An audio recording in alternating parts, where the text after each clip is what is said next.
Thumbs up, Mr. Toastmasters. Thank you, Mr. Timer. International speaker number 5.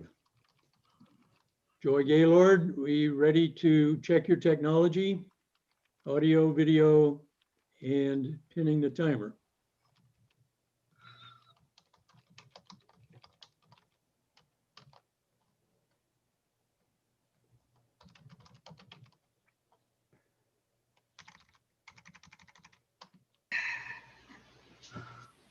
Okay.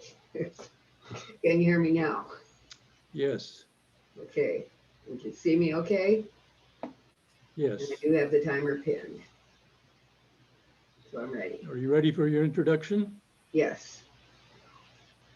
Speaker number 5, Joy Gaylord, Leap of Faith. Leap of Faith, Joy Gaylord.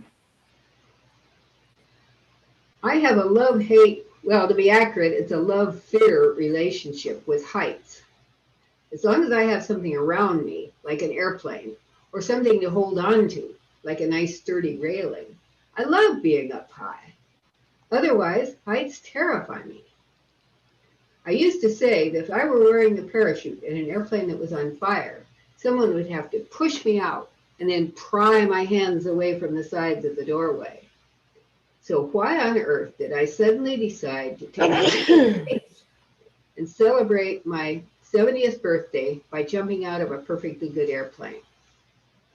Mr. Toastmaster, ladies and gentlemen, when I was in my 40s, I took flying lessons, and people said, "Oh, you're so brave." A month after I received my pilot's license, I flew my husband and our 2 children from Oxnard in Southern California to Salt Lake City, Utah. And people said, "Oh, you're so brave." When I was in my 60s, I made several trips to Australia, traveling to and around the country by myself. And people said, "You guessed it.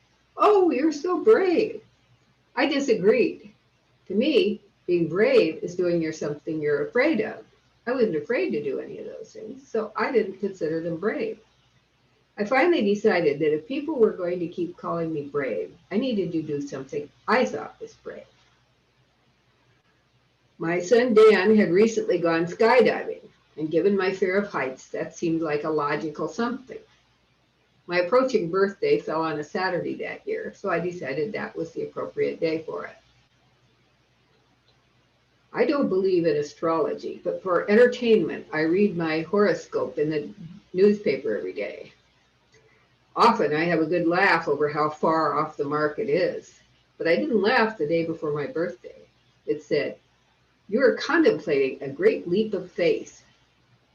Well, after all, even a stopped clock is right once in a while. When the day came, Dan drove me to the jump school at Paris Lake. My daughter, Irene, and her husband, Dave, met us there. After we chatted a bit, I went inside. There I met Jim, the instructor who would be jumping with me, since I had chosen to do a tandem jump.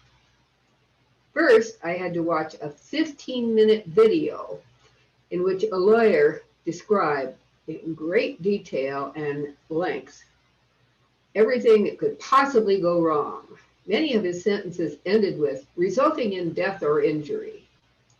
When the video finally ended, I was given a printout of what he had said. I had to initial every paragraph, then sign a document that basically said, "I can't say you didn't warn me, and I promise not to sue."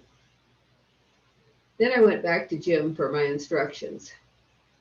While a solo jump requires hours of training, in a tandem jump, the instructor does all the work. So there are just a few things that you need to know that will be expected of you during the jump. I was fitted with a jumpsuit and a harness. Jim put on his parachute and we went outside. There he buckled us together and we boarded the jump plane along with several other jumpers. Once we were in the air, Jim mentioned that it was my birthday and everybody on the plane sang happy birthday to me. When we reached the jump altitude, the door was opened and the first jumper went out. Then it was our turn. We stood up, walked over to the doorway and sat down. Sitting in the open doorway of that airplane with my legs dangling outside, looking at the ground 4,500 feet below, was the most terrifying experience of my life. After what seemed like an eternity, Jim gave me the signal and we rocked forward. 1, 2, 3, and we were out. My first thought was, if I can do this, I can do anything. My next reaction was surprise. Although I could tell we were moving very fast, it really didn't feel like falling. Whew. Finally, as I looked at the beauty all around, with nothing in any direction to obstruct my view, I felt awe and wonder. There was the blue sky above, the bluer lake below. I could see hills and mountains, farmlands, and orchards. It was one of the most magnificent experiences of my life.